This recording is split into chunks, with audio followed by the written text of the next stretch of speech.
Good morning, my dear students. This is the physics class of 10th grade. In this class, we will read about natural damped, forced vibrations and resonance.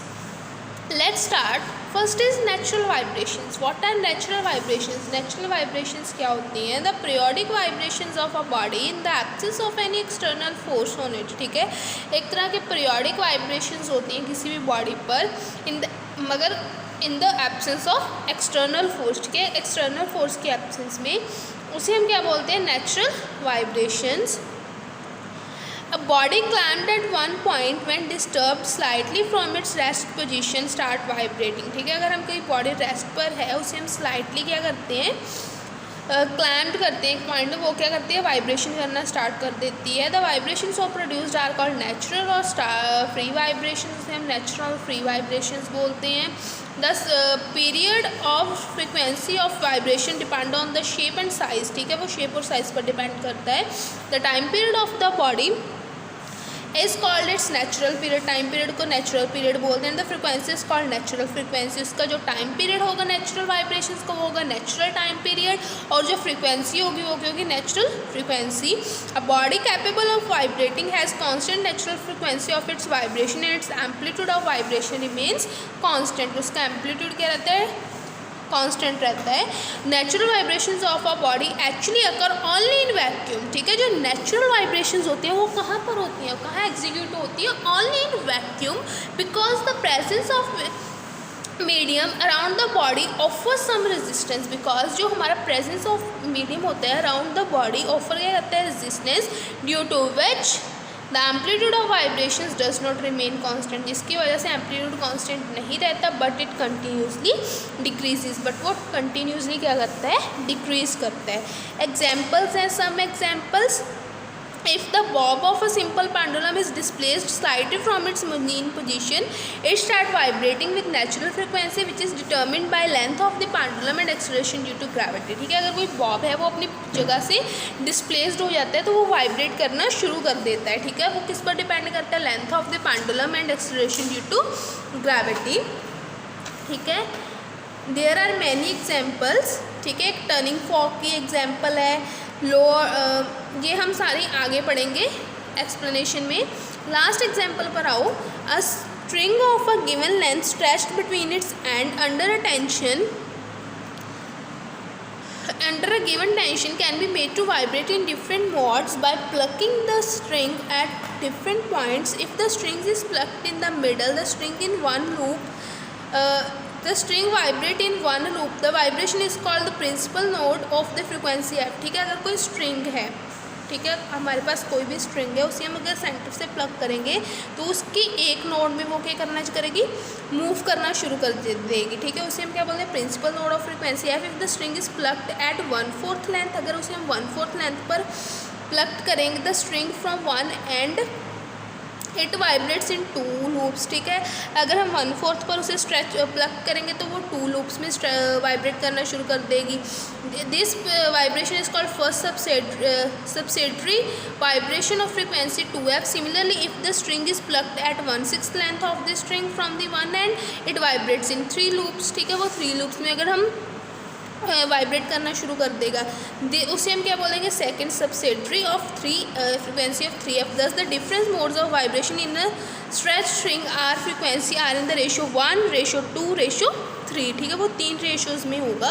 If the length of the If L is the length of the string stretched between its end, the wavelength of different modes, ठीक है, A, B and C will be 2L, 2L/2 and 2L/3 respectively. ठीक है, उसके हम ऐसे vibration निकालते हैं. आगे है नेचर ऑफ नेचुरल वाइब्रेशन. उसका नेचर क्या होता है? और डिस्प्लेसमेंट टाइम ग्राफ. ठीक है, डिस्प्लेसमेंट टाइम ग्राफ इसका कैसे बनेगा? इसमें क्या होती है? डैम्प्ड. ठीक है, ये इसे हम जो वैक्यूम में होते हैं वो होती है डैम्प्ड. ठीक है, उनका एम्पलीट्यूड क्या रहता है? सेम रहता है at every point. That are called damped oscillations. Natural vibration are simple harmonic vibrations under the restoring force, the amplitude and frequency of which remain constant. ठीक है, इसके एम्पलीट्यूड और amplitude or frequency constant है. The vibration of a constant amplitude can occur only in vacuum. ये सिर्फ vacuum में होते हैं. Since in practice it is very difficult to have vacuum, it is very difficult to realize such vibrations in practice. As a matter of fact, the surrounding medium offer resistance, ठीक है, to motion, so energy of the vibrating continuously decreasing, due to which the amplitude of vibration gradually decreasing. क्या होता है, जो हमारा system है, ठीक है, the vibration of a constant amplitude, जो वाइब्रेशंस हैं अक्कर सिर्फ वैक्यूम में होती है. इन प्रैक्टिस में क्या होता है कि जो हमारा सराउंडिंग है वो रेजिस्टेंस फोर्स और फ्रिक्शन फोर्स हमें क्या करता है, ऑफर करता है, जिसकी वजह से जो एनर्जी होती है वो कंटिन्यूसली डिक्रीज़ होती है, due to which the amplitude of the vibration decrease continuous, ठीक है, ग्रेजुअली डिक्रीज़ होने लगता है. आगे डैम्प्ड ऑसिलेशंस क्या होती हैं. The periodic vibrations of body decreases amplitude in the presence of resistive force, ठीक है, जिसकी डिक्रीज हो जाती हैं vibrations in the presence of a resistive force are called damped vibrations. जैसे ये है, उसका amplitude with respect to time के ग्रेजुअली डिक्रीज हो जाएगा, ठीक है. Next examples of damped oscillation. Damped oscillation की एग्जांपल्स क्या है. When a slim branch of a tree is pulled, ठीक है, अगर हम स्लिम ब्रांच को पुल्ड करते हैं and then release it makes damped vibration, ठीक है. ऐसे होते हैं ना, अगर हम कोई ट्री की ब्रांच को स्लिम करते हैं, उसे खींचते हैं, तो क्या होता है, पहले वो जोर जोर से मूव करने लगते हैं, मीन्स उसका एम्पलीट्यूड ज़्यादा हो जाता है, फिर एकदम कम हो जाता है. The turning fork when stroked on a rubber pad execute damped vibrations in air. A simple pendulum oscillating in air execute damped vibration. The vibration of a spring having a mass at its end in the air are damped, ठीक है. आगे difference between natural and damped oscillations, ठीक है. Natural oscillations क्या होते हैं, जिसकी amplitude क्या होता है, कांस्टेंट होता है, और डैम्प्ड का क्या होता है, डिक्रीज ग्रेजुअली, ठीक है, और अल्टीमेटली क्या हो जाती है, सीज हो जाती है, ख़त्म हो जाते हैं damped vibration. There is no loss of energy in natural vibration, but in each vibration there is some loss of energy in the form of heat in damped oscillation. Means natural vibration में no external force is needed, but in damped oscillation, in addition to restoring force, the frictional or damped force act on the body to oppose its motion. The frequency of a vibration depend on the size and shape of the object, and it remain constant in natural vibration. In damped vibration, the frequency of vibration is less than the natural frequency. The decrease in frequency depend on the damping force. Next बेटा forced vibration. Of forced vibrations क्या होती हैं, नाम से clear होता है. The vibration of a body which takes place under the influence of an external periodic force acting on it are called forced vibration, ठीक है, जिसके हम क्या करते हैं, एक्सटर्नल फोर्स एक्ट होती है. Let's see the body executing forced vibration in this acted upon by three forces. कौन कौन सी फोर्स होगी, restoring force, frictional force and the external periodic force. ये एक तो रिस्टोरिंग फोर्स होगी, एक फ्रिक्शनल फोर्स और एक external periodic force. When an external periodic force is applied on a vibrating body, the body no longer vibrates with its own natural frequency, but it gradually acquires the frequency of the applied periodic force. The external applied force is called the driving force, ठीक है. क्या होता है, when an external periodic force हम apply करते हैं किसी vibrating body पर, the body no longer vibrate with its own natural frequency, but it gradually acquire the frequency of the applied periodic force. वो उसकी जो हम फोर्स अप्लाई करते हैं उसकी फ्रिक्वेंसी एक्वायर कर लेती है. The external applied force is called driving force. उसे हम ड्राइविंग फोर्स भी बोलते हैं. The amplitude of the forced vibration depend on the frequency of the external force, ठीक है, external force के frequency पर depend करता है.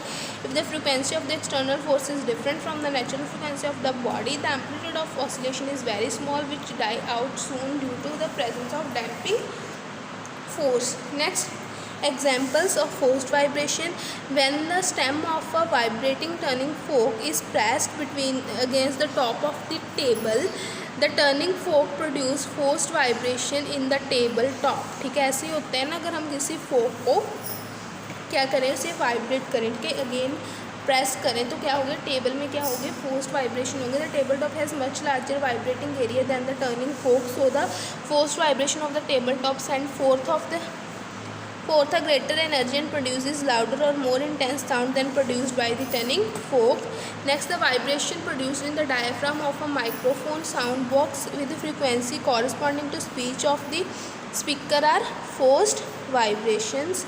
डिफरेंस बिटवीन क्या होता है नेचुरल फोर्स्ड वाइब्रेशन में, नेचुरल वाइब्रेशंस हमने पढ़ ली, वही डिफरेंस होता है, ठीक है।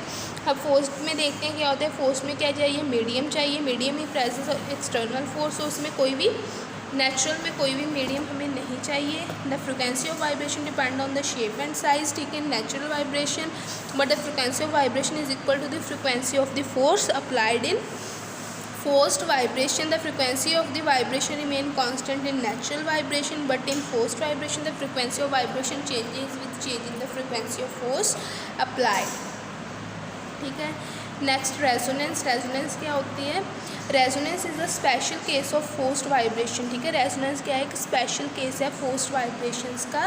When the frequency of the external applied periodic force on a body, जब कोई फ्रिक्वेंसी जो हम फोर्स अप्लाइड कर रहे हैं बॉडी पर is equal to its natural frequency, उसकी नेचुरल फ्रिक्वेंसी के इक्वल आ जाएगी। The body readily begin to vibrate with an increased amplitude, ठीक है। बॉडी क्या करेगी, वाइब्रेट करेगी with increase amplitude. This phenomena is known as resonance. इस फिनोमिना को हम क्या बोलते हैं, resonance. The vibration of large amplitude are called resonant vibrations, ठीक है। आगे कंडीशन क्या होती है, resonance occur only when resonance occur only when the applied force causes forced vibration in the body, ठीक है। रेजोनेंस तभी होती है जब कोई अप्लाइड फोर्स क्या करते हैं, फोर्स्ड वाइब्रेशन करते हैं बॉडी में, and the frequency of the applied force is exactly equal to the natural frequency of the vibrating body. But क्या होनी चाहिए, frequency of applied force is exactly equal to the frequency of natural vibration. अगर demonstration of resonance, ठीक है, इसकी example क्या है। First is explain resonance with turning forks, ठीक है। टर्निंग फॉक्स के साथ क्या होता है, हमने दो आइडेंटिकल टर्निंग फॉक ले लेने ए एंड बी, जिसकी फ्रिक्वेंसी सेम है, ऑन टू सेपरेट, ठीक है, on two separate sound boxes, दो सेपरेट हमने साउंड बॉक्स ले लेने हैं, such that their open end face each other, ठीक है, उसके ओपन एंड करें। When the prong of one the turning fork say A is struck to the rubber pad, it starts vibrating. On putting the turning fork A on its sound box, we find that the order of turning B also starts vibrating, ठीक है। दोनों क्या करेंगे, vibrate करने शुरू कर देंगे। इसमें रेजोनेंस क्योंकि ए की वजह से बी के साथ क्या हुई, रेजोनेंस हुई। There is one more example of simple pendulum forced resonation of pendulum, ठीक है। हमने दो पेंडुलम ले लेने A B C and D, suspend them from same elastic support, say a piece of stretched rubber string PQ. A and B are pendulum of same length, so their natural frequency of vibration same.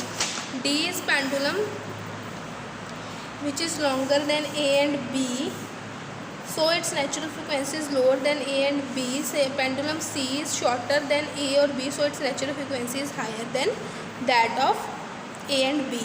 The two unequal ones C and D are begin suspend on either side of the pendulum B. The pendulum A is set into vibration by displacing its bob from one side normal to the length of the string PQ. इस हमारी observation क्या होंगे, pendulum B भी start कर देगा vibrate करना, ठीक है, with a small amplitude and ultimately acquire the same amplitude of pendulum A initially had. When the amplitude